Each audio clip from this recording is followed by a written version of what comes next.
Hoje o nosso programa está mais perfumado.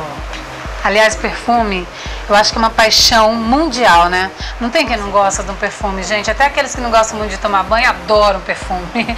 Agora eu estou aqui do meu ladinho com a Érica Eloanda.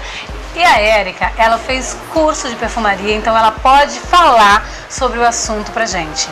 Ela é aqui da farmácia Droga Líder.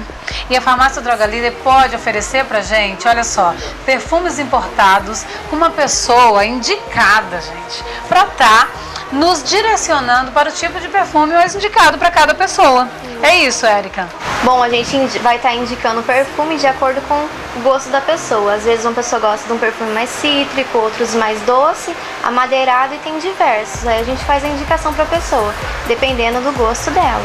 Legal. E você estava comentando comigo que, vamos supor, a pessoa é médico, né, trabalha de repente em determinados ambientes que não dá para abusar.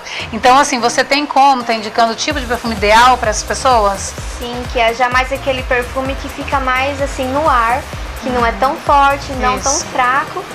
E não deixa a desejar também, que é bem gostoso. Isso mesmo, porque o perfume, gente, é o seguinte, ele é muito bom, ele é maravilhoso, ele é imprescindível.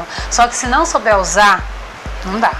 Ele se torna enjoativo, ele se torna sabe? Incomoda demais. Então, por isso que é tão importante ter a orientação de uma pessoa que entende, entendeu? Porque na hora de comprar, às vezes a pessoa fica na dúvida. Então, é legal ter alguém que entende para estar dando essa indicação. E se você quiser essa indicação, se você quiser comprar um perfume e não sabe ainda qual usar, ou se você já tem o seu perfume predileto, vem aqui na Farmácia Droga Líder que com certeza você vai encontrar o perfume ideal para você. Isso mesmo, venha conferir, a gente tem uns descontos especiais de 15% na linha de importados e a gente parcela também no cartão até em 3 vezes. Perfeito, tá vendo? Além de comprar um perfume, ainda tem facilidade para isso? Isso Obrigada, mesmo. Érica. Obrigada a você.